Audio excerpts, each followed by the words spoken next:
Hi everybody, my name is Jason with MDI, and today we are bringing you another gimbal review. This is the Came Mini 2, the second generation. Now, it comes in this awesome little traveling case similar to before, and up here you have the rods to complete your stand, set of some manuals, as well as a return policy, warranty service card, etc. Here lies the gimbal, your top handle, and then the screws and Allen wrenches you need to piece everything together. So without further ado, let's set this up real quick. All right, now that we got the Came Mini 2 set up, I can give you a little quick tour. Now, this is a toolless design, which is awesome and very welcome. The only thing that you would actually need is a quarter for the little quarter 20 screw on the bottom and an Allen wrench to set up the stand. But otherwise, carrying around this, you no longer need to. All right.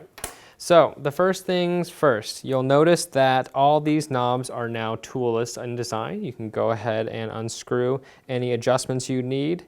And the cage now comes with a quick release plate, which is awesome because now you can slide the camera back and forth to make sure that it is balanced. And having this cage here in the top that used to be a hindrance on the first version, now you can set it up to the point where when you push your camera right to the edge of wherever it is that you have it balanced, you now know that it is going to be balanced every time, therefore making setup a lot faster. Now the same thing also applies from the first version. You have these 4 batteries instead of one big LiPo battery block. And of course goes in the exact same way. You unscrew these portions. One has a spring tip and one doesn't. The one that has the spring end, you're going to want the flat side to have in contact with it. So have the flat side facing out.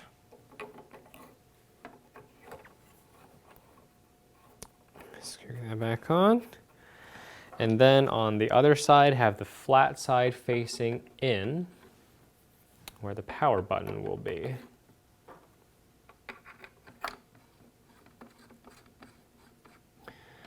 And there you have it. Okay. All right, so a quick look at how you can balance this gimbal. Basically, from up here, we got the yaw bar adjustment. And the thumb screw back here allows you to adjust the roll for the gimbal. Now, what's really neat is these 2 knobs up here. Depending on how you twist them, you can actually move this bottom part of the cage up and down, which is awesome. You just need to make sure you loosen these little screws a little bit because they do lock it in place.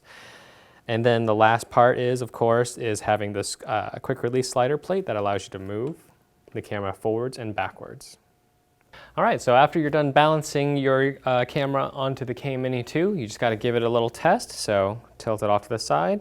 Stays, stays, up and down, stays, and stays. All right, so first things off the bat, after putting this together, there's just 2 things, and one of them is about to be fixed, is the stand is a little bit short on the top rails. Because if you take a look here to the side, you'll notice that the control box here pretty much is really, really close. So they're going to be fixing that here real soon. Another thing that we noticed when we were balancing it with the A7S was that the A7S had a tendency to rotate on the quick release plate. Now we suspect it's because the screw was just a little bit longer than it needs to be, so it's probably just a bad batch, but just something worth mentioning. All right, so once you've turned it on, we can go through the profiles real quick. Profile 1 allows you to follow left and right, up and down. Profile 2, follow left and right, but it does not follow up and down. Profile 3 is completely locked off no matter what you do. We didn't load a Profile 4, but we go to Profile 5 for inverted mode. Left hand over the top closest to the remote. 1, 2, 3, 4, 5. It goes limp. And there we go, we are now in inverted mode. All right, so let's give this a spin and we'll show you some test footage.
Okay, as you see, the footage wasn't too bad, but I want to say that we didn't really go in and fine tune the profiles a little bit, so it could probably smooth out just a smidge, but otherwise, straight out of the box, it's actually not that bad.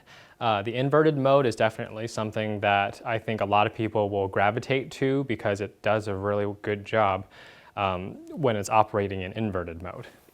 Now that being said, the Cane Mini 2 comes in at about $1,000, and the fact that it's a toolless design is very welcome because it just seems like, you know, if you have to use a tool set to set up a gimbal these days, it's pretty much dismissed off the bat. So this having a toolless design, one that definitely works very well, is great.